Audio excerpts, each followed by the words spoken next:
mais uma vez agradecer a presença de todos e assim darmos início a mais uma reunião doutrinária com a bênção do Mestre Jesus. E assim só temos a agradecer pela paz e harmonia que nos envolve e que a tua misericórdia, Senhor, ilumine a todos nós presentes, sejam encarnados, desencarnados, em especial o nosso palestrante da noite, Evaristo, que sempre tem colaborado com a nossa casa. E na noite de hoje falará sobre o esperado, do item 16 do livro Luz no Mundo.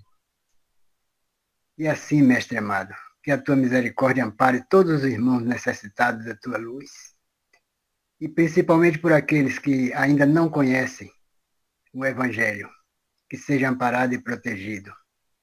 Também te agradecemos por tudo que tem nos dado, que a paz e o amor seja sempre uma constante na caminhada de todos nós. Que assim seja, Senhor. É com você, Evaristo. Muita paz. Boa noite a todos e a todas. É muito bom estar aqui mais uma vez com vocês, para mais um bate-papo, para mais uma reflexão.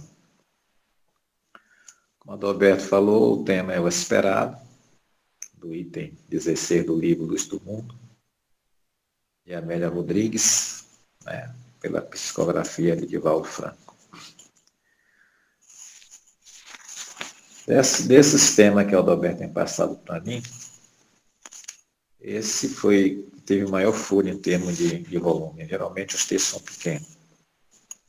Esse deu 2 páginas. Né? Eu vou ler aqui rapidamente e depois a gente faz alguns comentários. Ela é muito minuciosa, a Amélia Rodrigues, né? Ela realmente vai narrando os detalhes da natureza e tudo, enfim. E vai nos envolvendo em termos de imaginação. Ela começa assim. Amanhã esplendia em júbilos. Havia um festival de sol, cor e música em a natureza. Pairava no leve ar do alvorecer o suave perfume das flores miúdas encravada nos íngremes encosta do monte. Há poucos minutos eles tiveram ali a visão excelsa e o contato com o mundo transcendente. Seu rabi apresentara-se rutilante ao lado dos pais da raça. Na grandeza eloquente da cena, a figura do mestre se apresentava revestida de incomparável beleza. Nunca antes ele se reportara às suas reais responsabilidades. Apagava-se na multidão, embora o destaque natural que o elevava além e acima de todos. Já afirmara as suas qualidades de esperado. Todavia, como crê-lo ou como duvidá-lo? Os seus atos atestavam a elevação e a procedência da estirpe a que pertencia. Israel, no entanto, apresentava profetas e emissários de Deus, frequentemente, e muitos deles não passavam de processos ou desequilibrados que o ridículo exortava das portas. Onde, porém, nele as características habituais dos profetas clássicos? Nem o olhar enjeitado, nem a boca contraída em ricto, nem cólera divina a extravasar na palavra sibilina e dura, nem ameaças, nem premonições. Era o que os profetas faziam às vezes, né? Levava mensagem pesada, desânimo, né? Ameaça, julgamento. Falava docemente emoldurando os seus conceitos com as palavras simples de todas as bocas, falada pela singeleza do povo, por todos entendidas. Ensinava o amor como solução única para os graves problemas, e isto o fazia diferente. Perseguido e não poucas vezes humilhado, prosseguia dócil. Nunca razoava contra e jamais se inquietava com as misérias dos homens. Misturava-se à turba e nunca se igualava. Era comum e, no entanto, era especial. Não amado ou não compreendido, continuava impertérrito no ministério do seu amor, pressionando bondade e aguardando os resultados que comprovassem nos ouvintes a excelência das suas assertivas. Compreendiam-no agora e estavam deslumbrados. Suas carnes ainda estremecia ante o impacto da emoção que os assaltara no colóquio da transfiguração que acabaram de ver. Desciam a montanha e a música do ar cantava uma balada agradável aos seus ouvidos, como a fixar-lhes na memória todas as realidades daquele momento. Não digais nada a ninguém, falou inesperadamente o Senhor, do que acabar de presenciar, até que eu haja partido e ressurja dentre os mortos. Está registrada essa passagem na Bíblia, no Novo Testamento, Mateus, capítulo 17, versículo 9 a 13. Não era a primeira vez que ele se referia à partida e se acenava com o próprio sacrifício para a consolidação dos seus ensinos. E a informação lhe soava amarga, afligente. Preocupavam-se por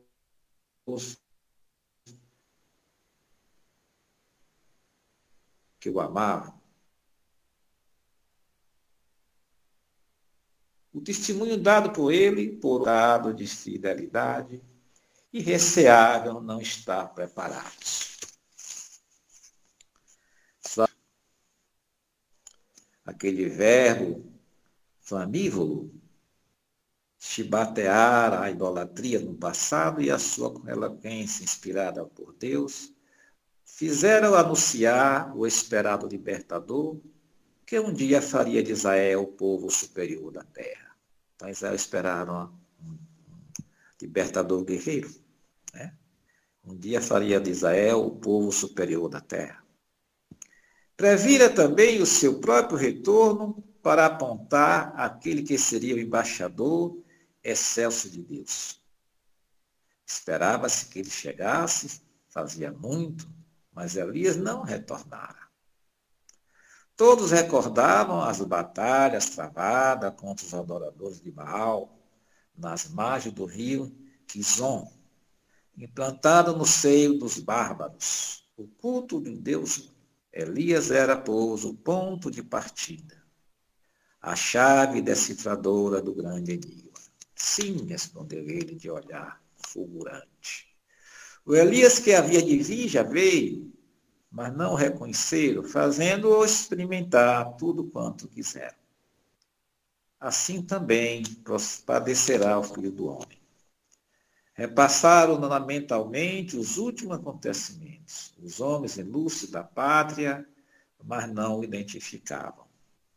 Amargavam duro cativeiro nas garras romanas, e a miséria lhe rodava as portas.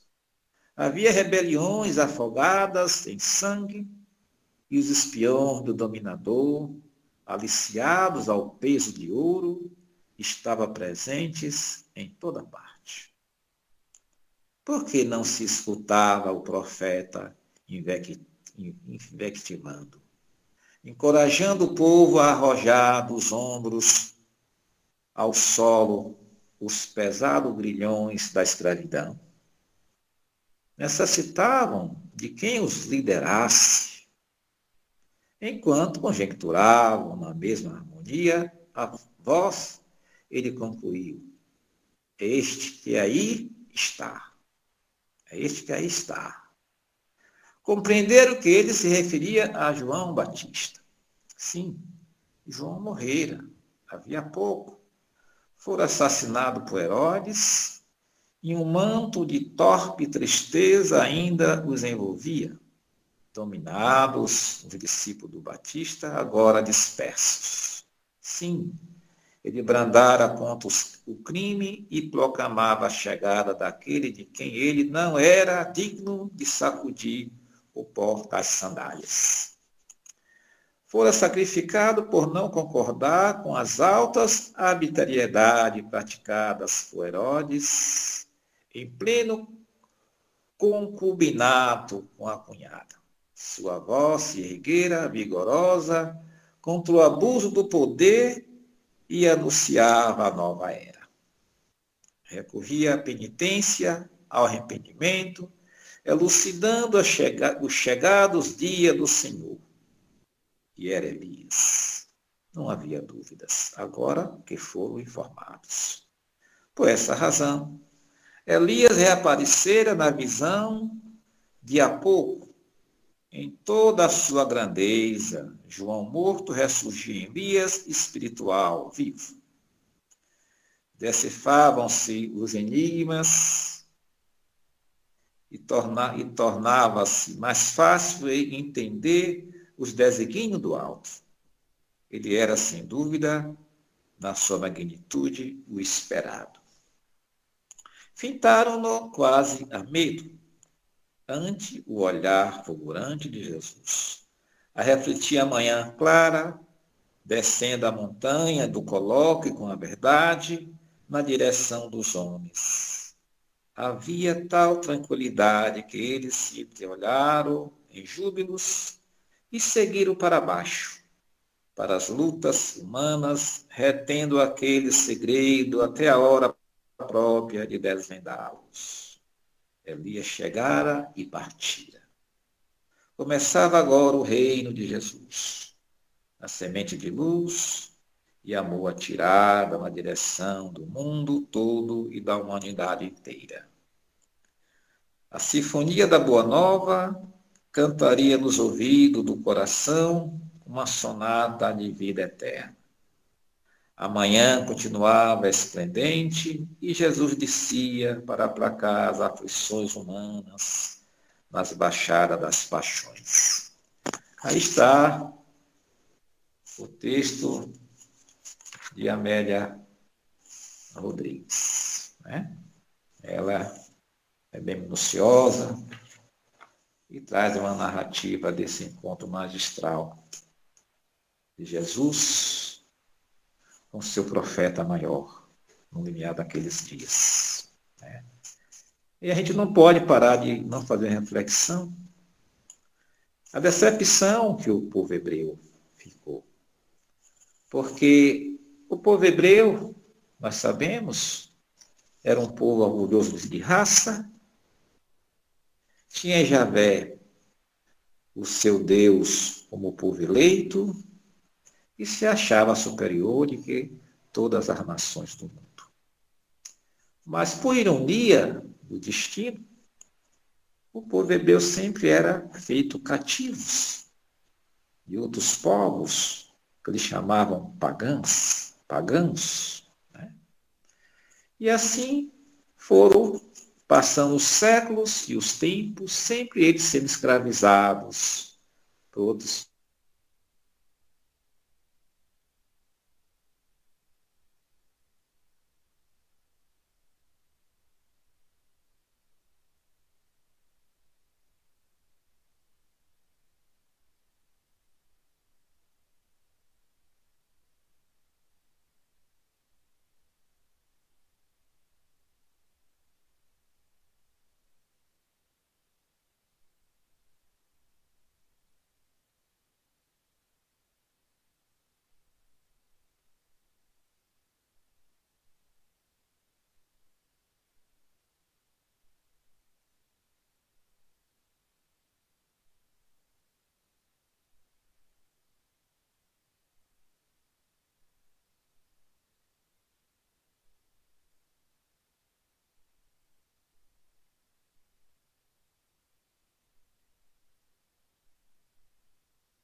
Por que acontece tudo isso? Né?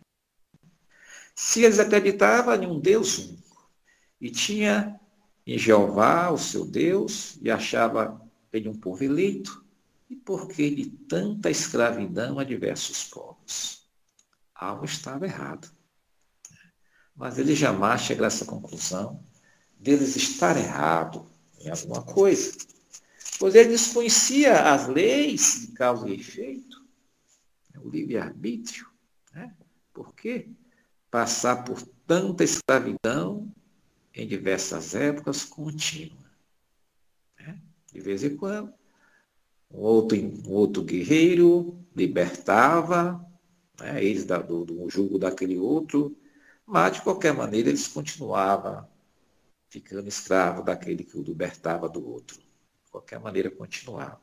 Então eles esperavam, conforme a promessa, lá no Velho Testamento, que vinha um Messias libertador. Eles aguardavam ansiosamente esse dia e sonhavam com esse dia. Então, podiam um perguntar para o outro: ô José, será que o teu filho não é um Messias?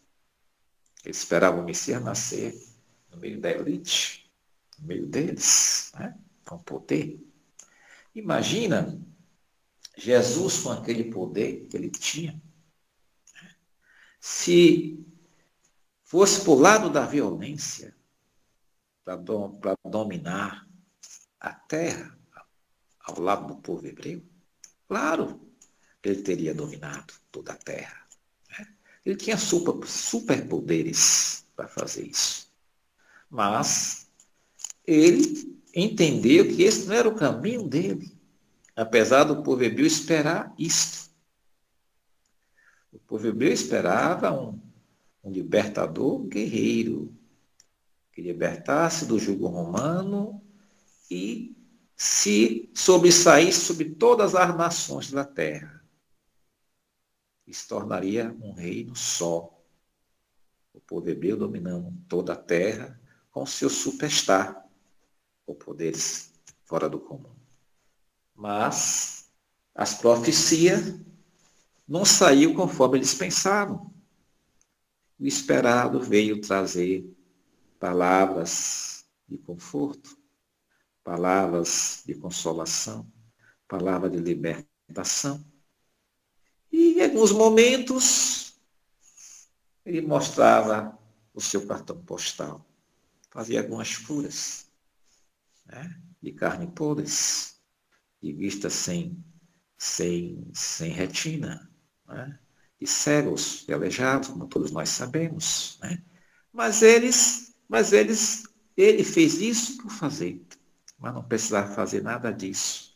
Bastava os seus ensinamentos da sua boa nova para que o homem conseguisse curar todas as suas enfermidades, não do corpo, mas do espírito.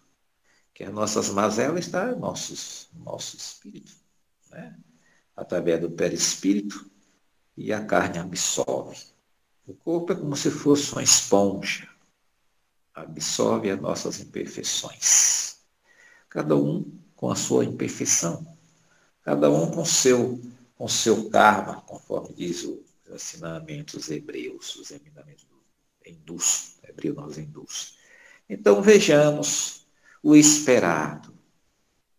Eles tinham um sinal de como identificar esse esperado. Primeiro, retornaria o profeta Elias. O profeta Elias.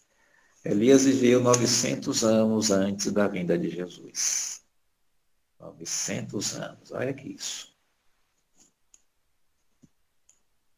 Foi quando o rei Assírio né, invadiu as 10 tribos, né, que tinha como capital Samaria, e dominou aquela região e levou o templo do deus Baal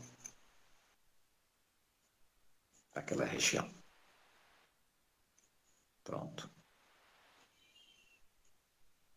E foi na época de Elias que aconteceu isso.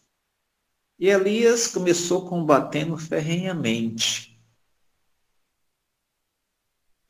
essa situação pagã. E nessa contenda, Elias faz uma aposta. Elias queria que aquele povo se convertesse ao Deus do povo hebreu, Javé. Ele queria fazer com que aquele povo aceitasse a goela abaixo o Deus único do povo hebreu. É igual você querer convencer ao seu vizinho a ser espírita. A goela abaixo. Né? Ou um amigo de trabalho. Né? E não se faz isso. Cada qual tem seu momento certo de procurar outro rumo. Se achar que deve seguir outro rumo. Né? E não forçado por uma força qualquer. E aí, para ele provar que o Deus Jeová era poderoso, ele faz uma aposta. Que aposta era essa?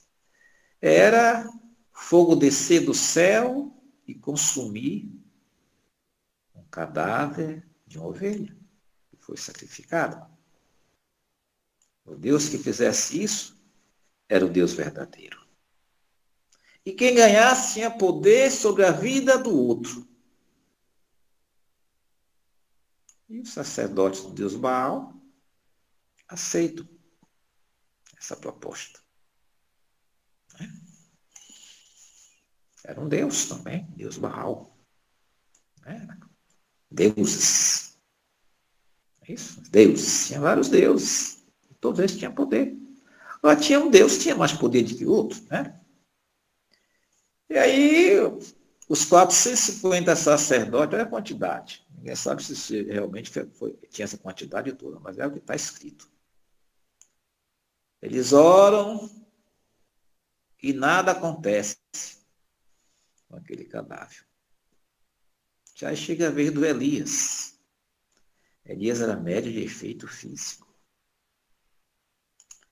Ele pega, bota 12 pedras ao redor do cadáver, representando 12 tribos de Israel. A simbologia.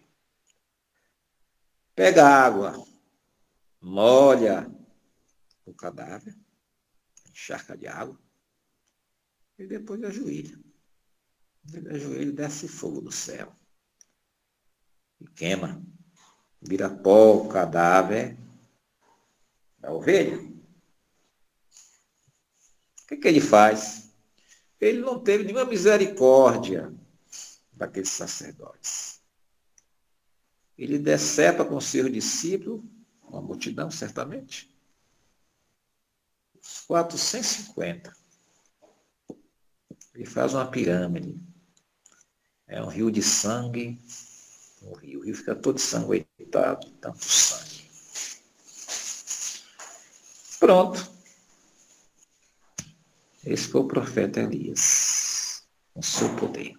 E diz que ele foi arrebatado em uma carruagem de fogo. Ele não desencarnou na terra. Foi arrebatado aos céus.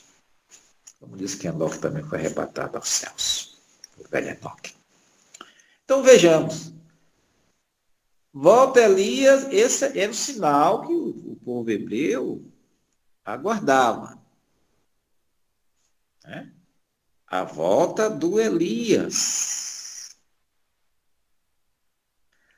Aí nasce João Batista. João o Batista. O Acanã. Filho de Zacarias. O Acanã, nome dele em aramaico. Alguns meses mais velho do que Jesus. Primo. Né? Era um primo. Isabel era parente de Maria. Então. E aí, quando ele desce do monte, o discípulo pergunta, mestre, os fariseus divulgam e dizem que primeiro tinha que vir Elias, para depois vir o Messias. Interroga Jesus sobre isso. Aí Jesus fala, Elias há de vir, mas Elias já veio. Acabou de ler no instante aqui. Não reconheceram e fizeram tudo o que quiseram com ele. Né?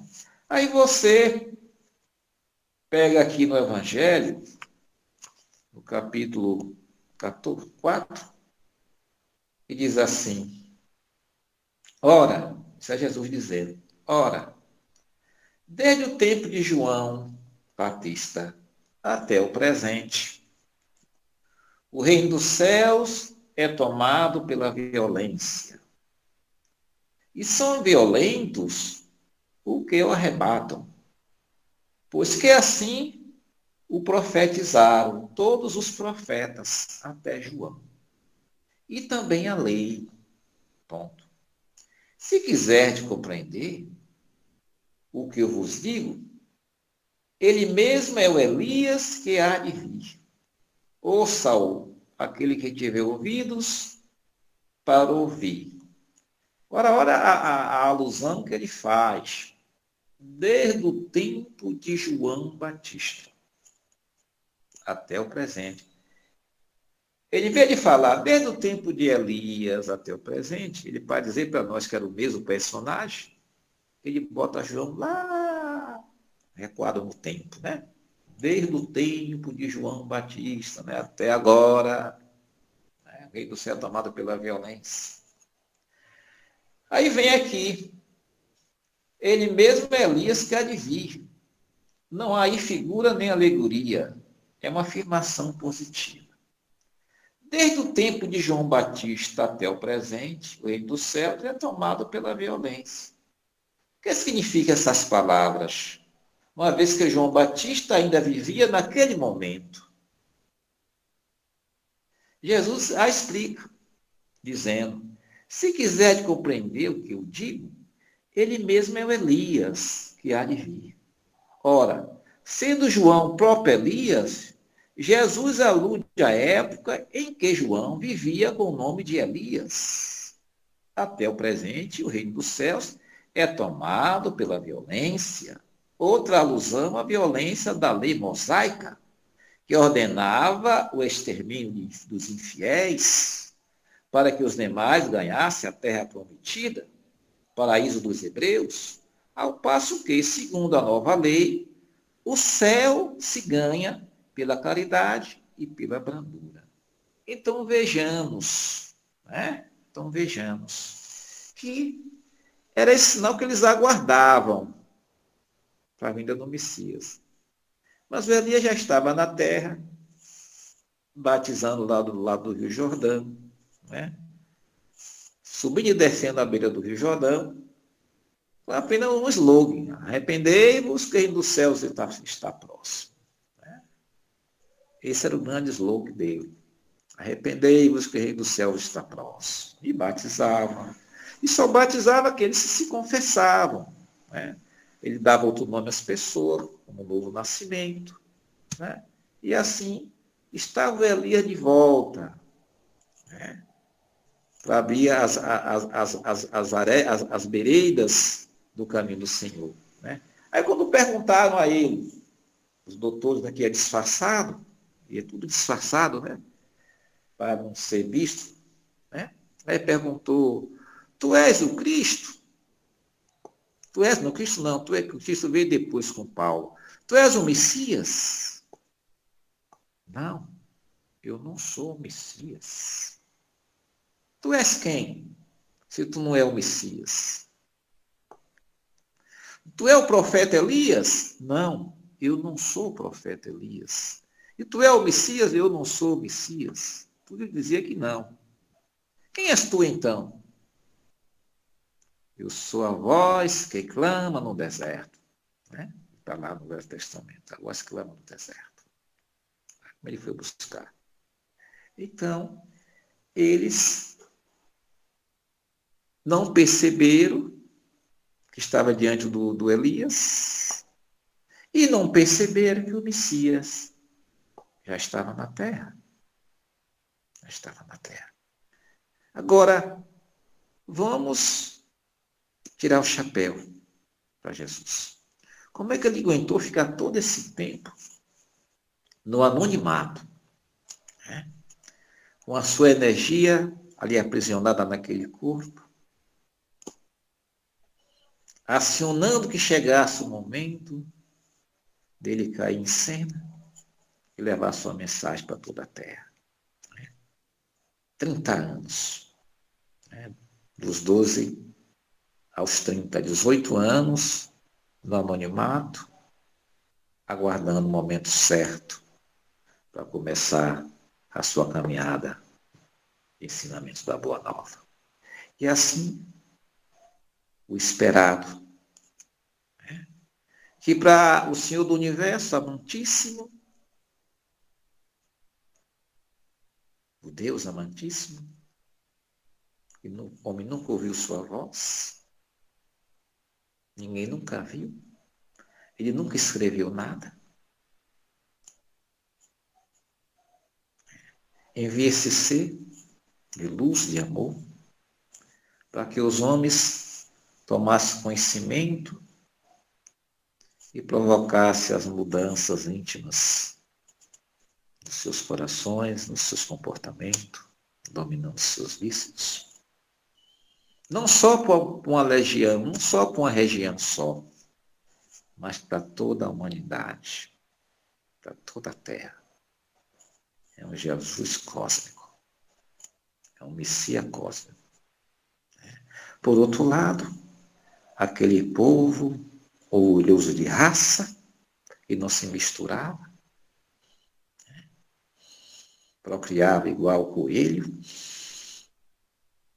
aguardava um Messias que o libertasse do jugo romano. E se proclamasse sobre as outras nações no domínio do seu guerreiro libertador. Ele esperava isso. Porque quando você promete para um povo escravizado que vai vir um libertador, Jeová promete que enviaria um libertador. Mas quem é Jeová? O Deus bíblico. Um Deus vingativo. Um Deus que tinha ciúme. Um Deus que mandava fazer extermínio. Um Deus que guiava o povo hebreu contra os outros reinos. Ele promete um libertador. Porque ele sabia que o povo hebreu ia continuar sendo escravizado por outras nações. Então, para seu consolo, ele fala que enviaria um libertador. Como você vai enviar um libertador para um povo escravizado? Se não for para libertar do domínio da violência, do subjugo romano, onde pagava altos impostos a Roma e também pagava imposto para o templo. O povo hebreu era super sugado em termos de imposto romano, e também pagava imposto para o grande sinédrio para manter aquele conforto daqueles 70 sacerdotes, com vida de rei, cada um morando nas suas mansões. Então, o povo era sofrido. Esperava a eles um libertador, um Messias libertador. Todos eles sonhavam, do mais humilde família à mais rica. O Zicasso também vivia, também sendo sugado, apesar que tinha muito, mas também era explorado pelo Império Romano. Então, Eles aguardavam, sonhavam com esse dia. Aí chegou o dia, nasceu Jesus em Belém de Judá, a menor das cidades, né? Cresceu em sabedoria até o dia que começou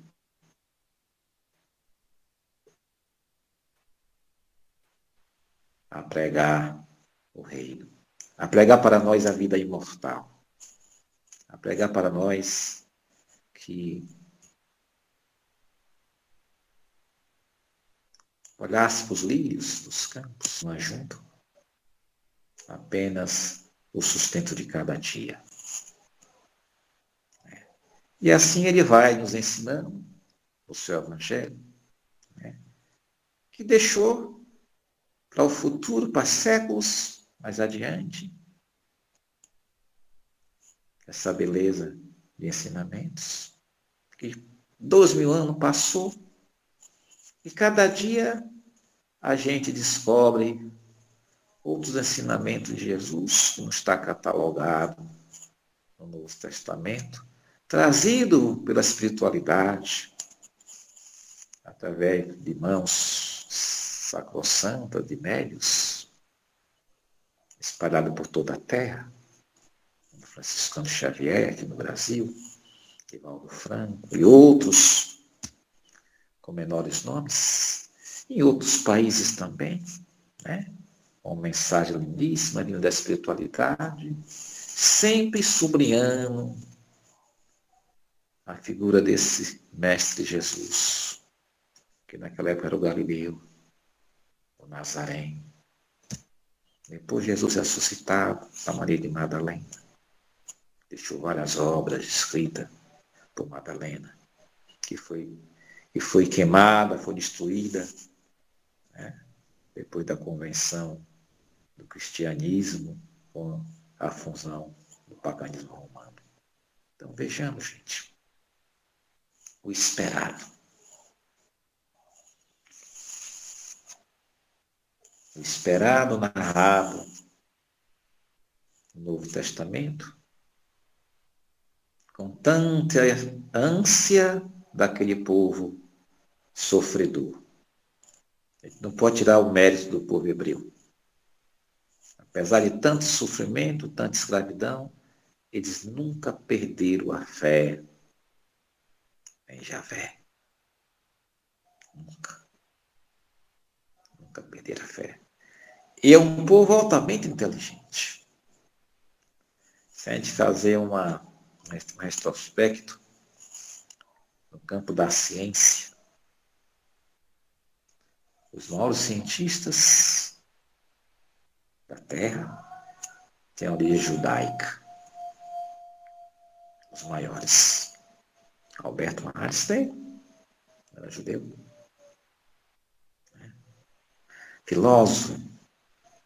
Em todos os ramos da ciência você vai encontrar homens intelectuais, inteligentes, com descendência judia.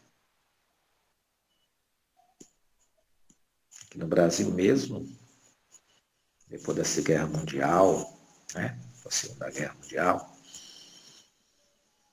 vários judeus vieram para o Brasil, muitos foram ser professor lá na USP, em São Paulo, no Rio, muitos deles viviam em exílio aqui no Brasil. E o Brasil abriu as portas, né? É um povo altamente inteligente, próspero. As maiores riquezas do mundo estão na mão de judeus. Aonde eles vão, prospera, porque é um povo inteligente e trabalhador, né? Usa muita inteligência, principalmente na parte financeira. Então vejamos, Jesus foi claro com seu discípulo. Elias já veio, e eles fizeram tudo o que fizeram com ele e não reconheceram. E aí, em pleno século XXI, alguns rabinos já aceitaram Jesus de Nazaré com o Messias prometido. Alguns rabinos. Os rabinos até com nomes tradicionais, rabinos com uma verdadeira repercussão, elevada repercussão no judaísmo, já aceitou Jesus de Nazaré como Messias prometido. E alguns deles estão refazendo, pedindo perdão por aquele julgamento que Jesus foi submetido. Das últimas coisas que vai acontecer nesse planeta é a conversão do povo judeu, na sua integridade, a Jesus de Nazaré, como seu Messias há 2000 anos rejeitado. Eles fizeram análise daquele júri e hoje eles acharam um absurdo da maneira pela qual o homem foi julgado. Os doutos de hoje, os grandes rabinos de hoje, espalhados por diversos pontos da terra, de vez em quando eles se encontram em reuniões para debater o julgamento de Josué, né? Messias. Eles acham que seus patrícios cometeram um grande erro, ter matado aquele homem, que não tinha motivo para ter matado ele. Então vejamos, meus irmãos. Quem sabe, daqui mais uns tempos, a gente vai, se estiver vivo ainda, vamos ouvir o povo hebreu, os doutos, os estudiosos, porque tem uma parte do povo hebreu, uma parte do povo já acredita, vem até cristão, né? Mas tem outra parte que ainda está naquela parte ortodoxa do judaísmo. Então, é isso aí. O texto de Amélia Rodrigues nos traz esse encontro magistral de Jesus, né, no Monte Tambor, na transfiguração, onde aparece Elias e Moisés. Né? E há quem diga que Elias e Moisés é o mesmo Espírito. Há quem diga. E como é que ele aparece os dois ao mesmo tempo? Né? O livro dos Médios explica como é que pode um espírito tomar a fisionomia do outro, sem ser o outro. O que Jesus diz de João? João é o primeiro sinal do cristão ativo, em guerra com as próprias imperfeições do seu mundo interior. Esse é Humberto de Campos que diz. A fim de estabelecer em si mesmo o santuário de sua realização com Cristo. Foi por isso a razão que dele disse Jesus. Dos nascidos de mulher, João Batista é o maior de todos. E nós não podemos esquecer que Moisés também foi nascido de mulher.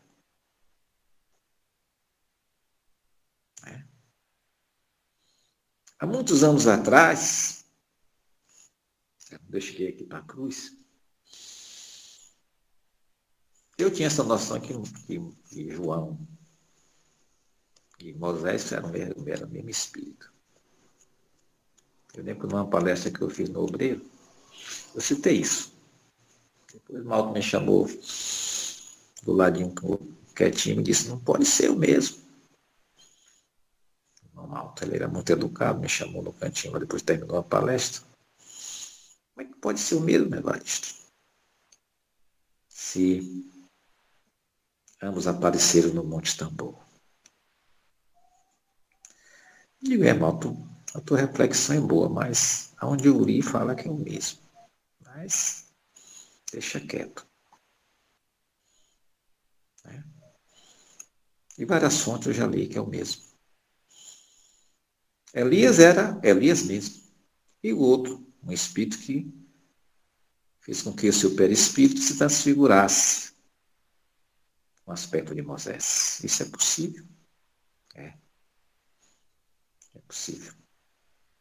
O perispírito, na transfiguração, ele pode tomar forma de outra aparência, de um outro ser.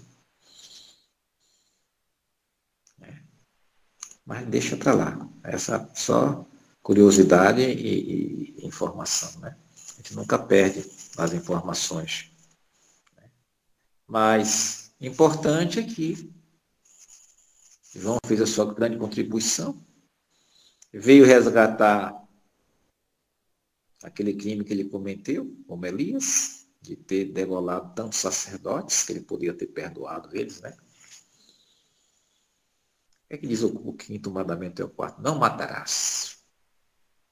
Então, ali ele transgrediu o próprio mandamento trazido por Moisés, né? No Monte Sinai: não matarás. Ele não usou de misericórdia para aqueles sacerdotes. E volta como João, para ser a voz que clama no deserto: abrir caminhos, arrependei-vos, vem dos céus está próximo. E passar também pelo cutelo. Ele preferiu assim. A gente pode pagar uma transgressão por amor ou pela dor. A gente escolhe. Ele preferiu pela dor. Preferiu pela dor. Ele começou a combater Herodes, né? Que ela estava baseado com a sua cunhada. E aí ele começou a criticar na frente do palácio, né? Em voz alta.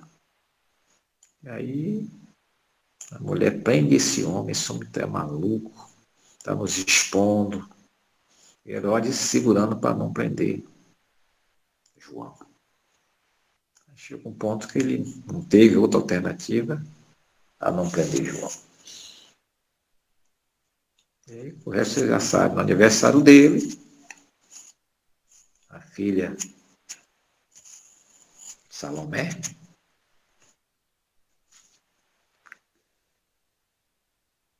dançando, né? E aí ele se encanta e vira lá que pedisse a ela, dava metade do reino dele, ó, metade do reino dele. Aí ela fala: pede para ele a cabeça de João. A menina pede.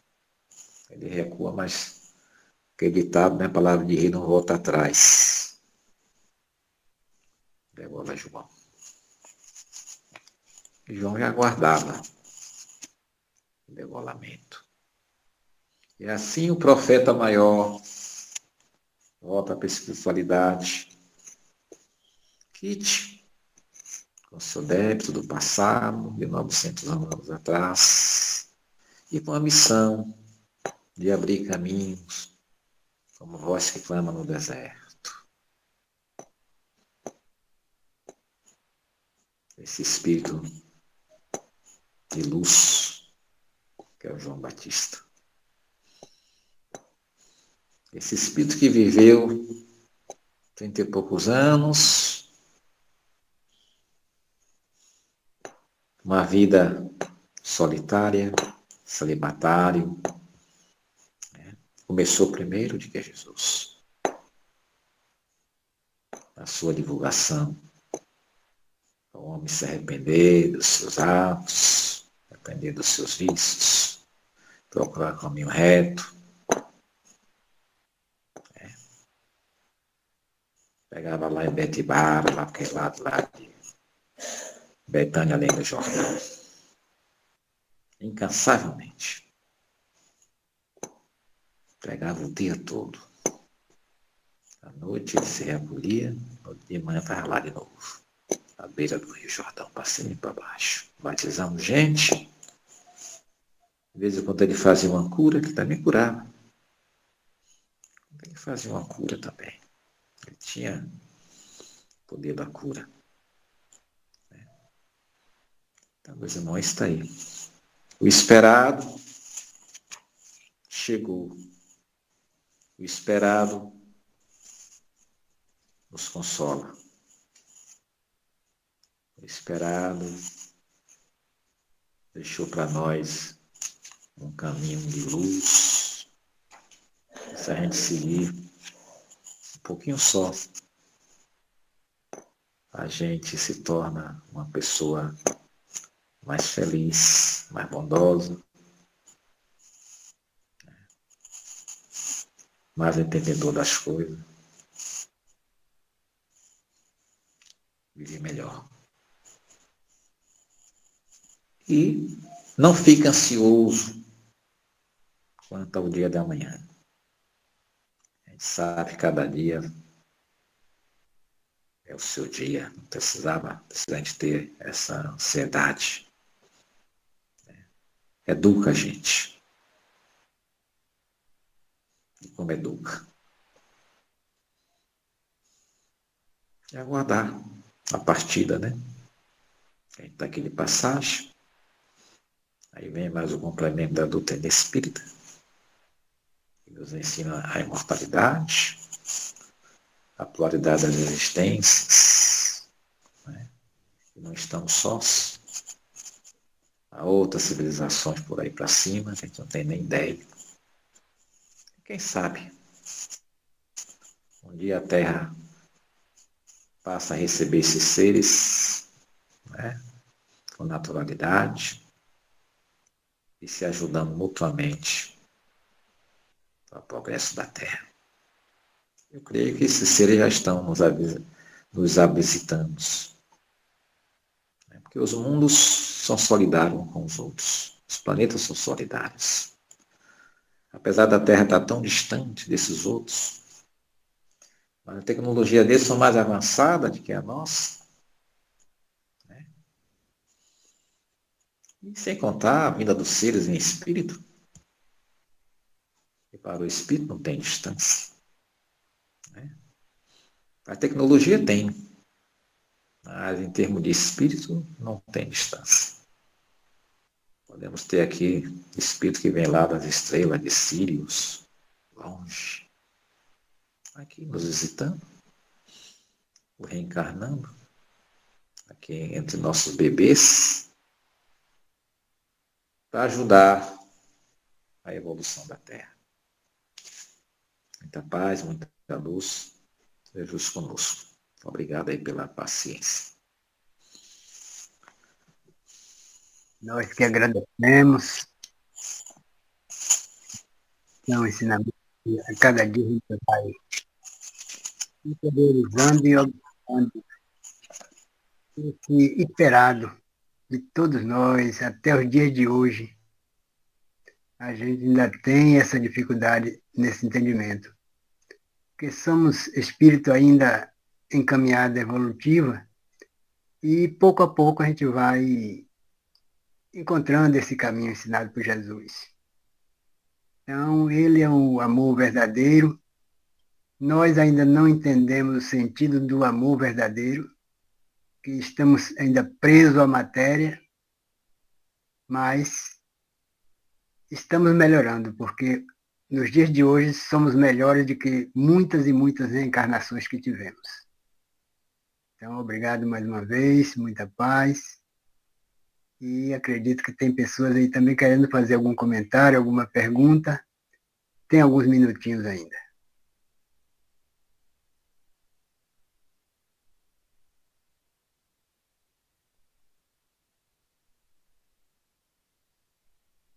Parabéns, seu Evaristo. Boa noite para todos. É, suas palestras são maravilhosas, são reflexões muito. Você faz um apanhamento grandioso dos ensinamentos do Mestre Jesus e passa para a gente. É maravilhoso. Deus te abençoe sempre. E abençoe a todos.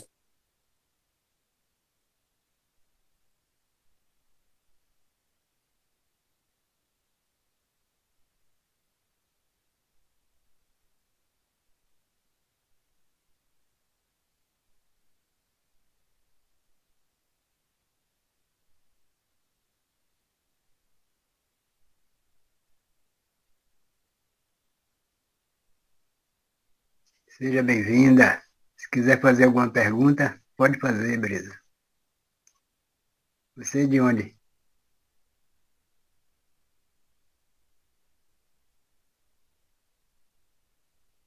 Qual a cidade?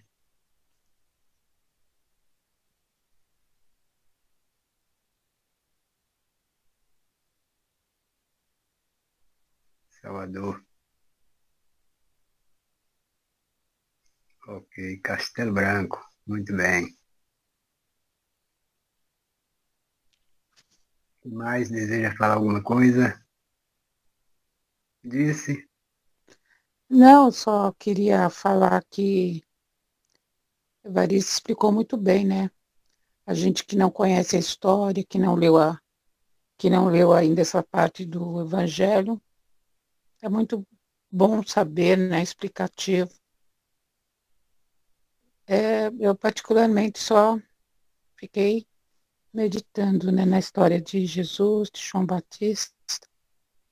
É muito bom saber a história. Eu particularmente não sei, então estou aprendendo e vejo assim, né, que as possibilidades que a gente tem de ser diferente, de praticar o bem, né?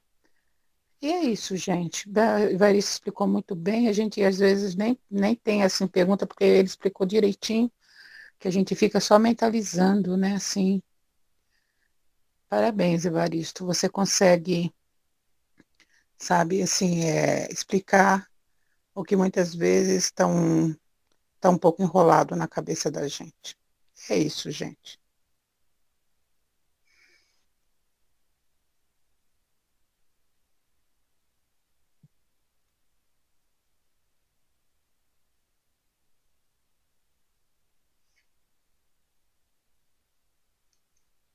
Se não tem mais alguma pergunta, já passo para o Evaristo, para ele fazer a prece final da doutrinária da noite. Muita paz, Deus abençoe a todos.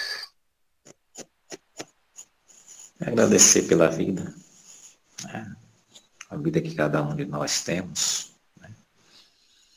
Agradecer pelo ar que respiramos todos os dias, pela chuva que cai, trazendo fartura para a nossa mesa. Agradecer pela família que temos, pelos vizinhos, por tudo, pela natureza que nos envolve, pelas flores, pelos insetos, pelas abelhas, por tudo. Agradecer por Jesus ter vindo à Terra e deixado para nós tantos ensinamentos, para a gente se tornar nossa vida mais fácil e certa tranquilidade para encarar os problemas do dia a dia. E agradecer Ele por ter nos ensinado a orar. Podemos orar na praia, podemos orar no monte, podemos orar no meio da multidão, dentro do mercado. Podemos orar no nosso quarto durante a noite, em qualquer lugar. Né? Pai nosso, que estás nos céus, santificado seja o vosso nome. Venha a nós o vosso reino, seja feita a vossa vontade, assim na terra como nos céus. O pão nosso de cada dia, dá-nos hoje. Perdoai as nossas ofensas, se assim perdoarmos aos nossos devedores. Não nos deixe cair em tentações, mas livra-nos, Senhor, de todo mal, porque vosso é o Rei, o poder e a glória para sempre. Muita paz e muita luz para todos nós, encarnados e para todos os desencarnados que estão em nosso redor. Muita paz. Boa noite para todos.